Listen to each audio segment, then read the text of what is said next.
Jackson Taylor, whose fascinating debut novel, The Blue Orchard, drew critical acclaim, is also director of the Writers Foundry MFA program in Brooklyn, New York. In The Blue Orchard, Jackson tells the true story of his grandmother, Verna Crone, a Pennsylvanian who, with only an 8th grade education, managed to put herself through nursing school and years later found herself on trial for assisting a doctor with abortions. But Jackson is also an educator of uncommon commitment, working with very compromised populations, the homeless and the imprisoned, teaching them how to give voice to their lives. Jackson Taylor joins me now. Hi, Jackson. Thanks for being here. Pleasure. Well, I'd like to talk to you a little bit about the Blue Orchard. I mean, the process must have been both a labor of love, but also a very in-depth, from what I'm reading, research. I'm wondering how much of the voice of Verna that I hear as I'm reading is collected from your memory of your grandmother's stories. Well, I believe I tried very hard to capture her voice. That's how she talked. And she was a pretty straightforward talker. And when I was a kid, I would visit her. And up until, she passed away and I was in my 30s. But I would say, oh, tell me the one about that again. And tell me the one about that. She was a storyteller. And the stories were always, they were always really, really rigorously accurate in terms of how she told them. And when I was researching the book, there were times when she forgot something. And I would research something and say, hey, do you remember this? And then it would come back to her. And then there were other times when she was a little obfuscating. For example, when she never told me she went to trial. And I found that out. Yeah, it was a real, well, we never knew even that she had done this work. I mean, it was quite a surprise. My father knew, but no one else in the family knew. So when he finally told us, I waited years to even ask her about it because I didn't want to cause problems between her and my father, and I didn't know. It was a pretty loaded question to ask. Family secrets can be especially loaded, That's right? That's right. And anyway, after a number of years, I broached it to her, and she said, oh, I often wondered if you knew about that, which was a great answer, I thought. Yes. And then we started talking quite openly about it. But then and she's a very precise, accurate storyteller. So whenever she got vague, I figured there was something under it. And one of the things I said, well, how long did you do it? She said, oh, a while. Well, it turned out it was 15 years, and then I said, well, what made you stop doing it? Well, we just decided it was time, and it was so vague. And then eventually I found out they went to trial not once, but twice. Goodness. And so that was quite shocking. And, I depicted all of that in the book and did mountains of research to try to get it right, as close to the truth as I could. So I didn't even think of the idea that your grandmother was still alive as you're writing this. Yeah. And what did it mean to her that you wrote about her in this way? I think it was cathartic in one way, that she felt like somebody understood some of the feelings that she had in her life. And then in another part, I think she was absolutely terrified that this was the secret part of her life, that she had a public persona, that she, went to the market or whatever she did, and suddenly she was taking away a layer of, I guess, of a character she had created that she played in a public way. And I think many people do that, and I don't think that's unique to her. And suddenly there was going to be everything, the truth. But I think the truth is quite powerful. And as we got further into the work, she never saw the completed book, but as the parts that were done she saw, I think she started to realize the truth was really powerful. And we were living in a different age. Roe versus Wade had changed it, so it wasn't illegal anymore. And when you realize how many people died during that era and will die again, and are we talking about the backroom abortion? That's right. That's right. Yeah. That's right. Yeah. And she was just to explain to the audience people who might not have read it. She was working with a doctor who was very good, safe, was doing the process. That's right. In a way that. And it was a premier practice. It was a premier practice, and it was an expensive practice, and people came from miles around.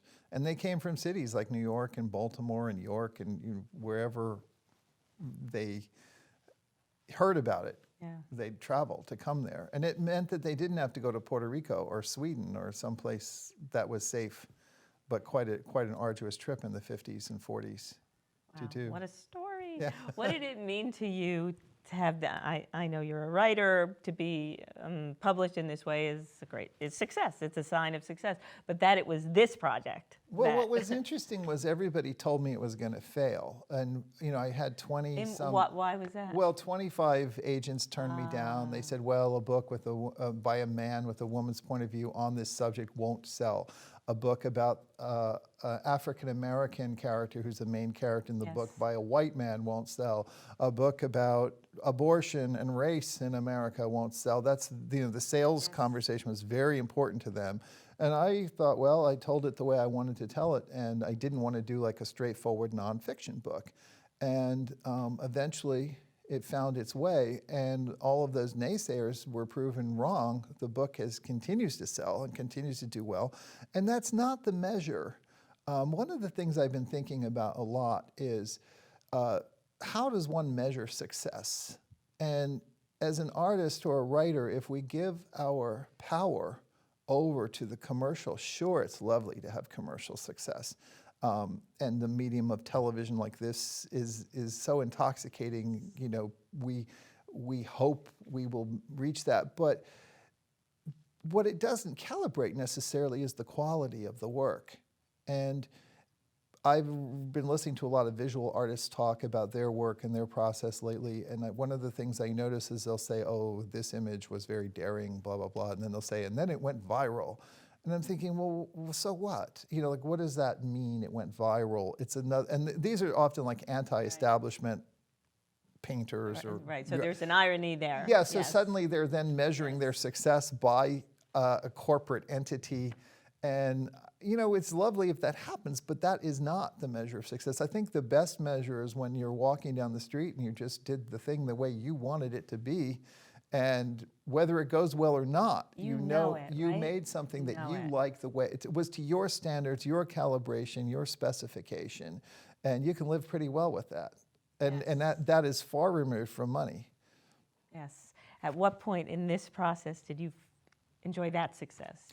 I think it started when I was going through the publishing process. And you know, life is never like television.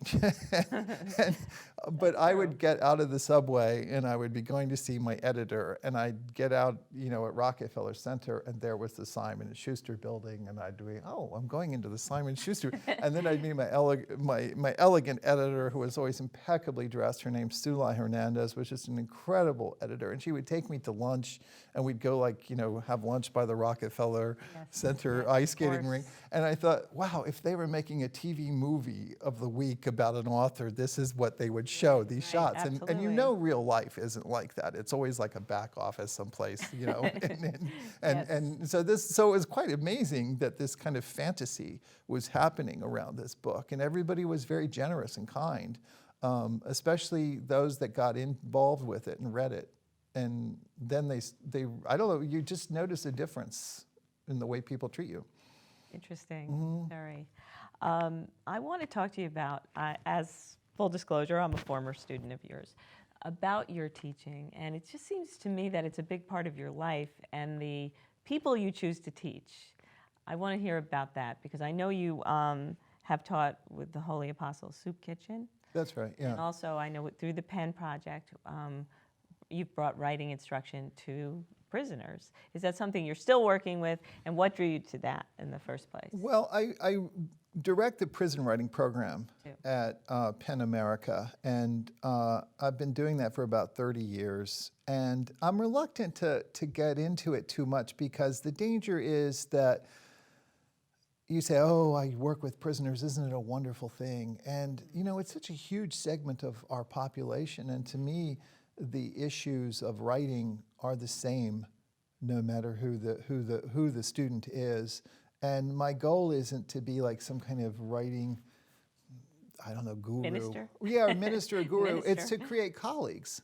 Right. I'm looking for people that I can become colleagues with, and that's happened to many of the people, including you in this case. You know, well, we didn't meet when I was in prison, but no, but no, and the I know truth what is, you're saying. and I haven't done that much teaching in a prison, and so that is another thing. I'm sort of governing from a distance, because I find it very, very emotionally difficult to get involved with that many lives that are trying to put the pieces back together after an absence of a long time. And there are many kinds of crime and many kinds of criminal, and often the people that would be drawn to the writing class were people who were trying to better themselves, and they might have done time for a nickel bag or something very minor, often racially motivated, to have gotten a sentence that if I had done the same thing, I probably wouldn't have gotten that kind of sentence. So all of those disparities are very, very sad and difficult to, and I do believe writing has the opportunity to offer a skill that is useful in just about any avenue of life. And the two things that really I believe are the most important things are teaching people to discern the difference between what is abstract and what is concrete. Yes. And much language that we're involved with, particularly from television and advertising, is abstract.